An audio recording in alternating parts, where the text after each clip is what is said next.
శుభోదయం. నా పేరు కే ఆదిత్యాచారి. నేను 4వ తరగతి చదువుతున్నాను. నేను ఇప్పుడు మీకు ఒక కథ చెప్పబోతున్నాను. కథ పేరు సద్యనిష్ట. ఒక పూర్వపు రాజు హరిష్ చంద్రుడు. అతను ఎప్పుడు సత్యమే పలికేవాడు. అతను అయోధ్యను రాజధానిలాగా చేసుకున్నాడు. అతనికి ఒక కొడుకు ఇంకొక భార్య ఉండేది. భార్య పేరు చంద్రమతి, కొడుకు పేరు లోహికస్తుడు. ఒకరోజు దేవుడులైన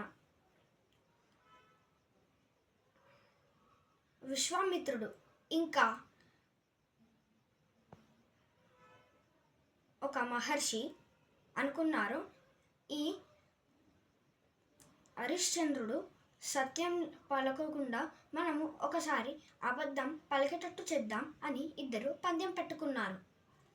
అనుకున్నట్టే విశ్వామిత్రుడు ఒక ముని రూపంలో అయోధ్యకి వెళ్ళి అతని రాజదర్బార్లోకి వెళ్ళి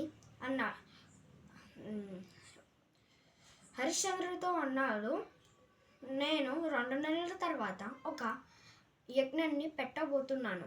ఆ యజ్ఞంకి నాకు కొంత డబ్బు కావాలి. మీరు ఇవ్వండి కొంత డబ్బుని అని చెప్పాడు.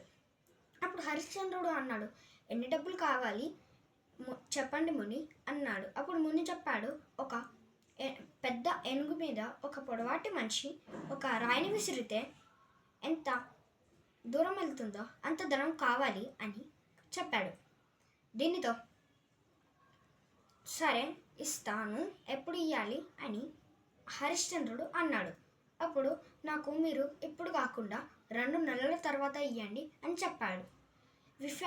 విశ్వామిత్రుడు దేవుడు అవ్వడం వలన అతను మాయతో ఇంకొక రాజ్యాన్ని యుద్ధంకి పంపించి తర్వాత హరిశ్చంద్రుని యొక్క రాజధాని ఓడిపోయేటట్టు చేసి 2 నెలల తర్వాత ఏమీ తెలియనట్టు మళ్ళీ ముని రూపంలో వచ్చి, ఇప్పుడు నాకు డబ్బు కావాల్సినదిగా కోరుకుంటున్నాను, కొంచెం ఇవ్వండి అన్నాడు.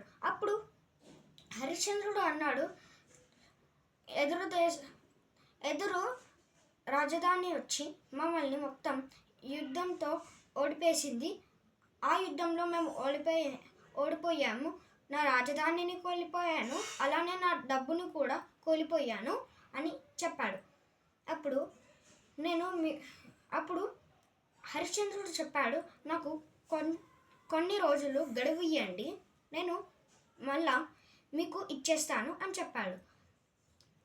విశ్వామిత్రుడు ఆయన ముని తన శిశువైన నక్షత్రుణ్ణి అతని దగ్గర ఉంచాడు. అలానే వెళ్తూ అతను కాశీనగరానికి వెళ్ళాడు.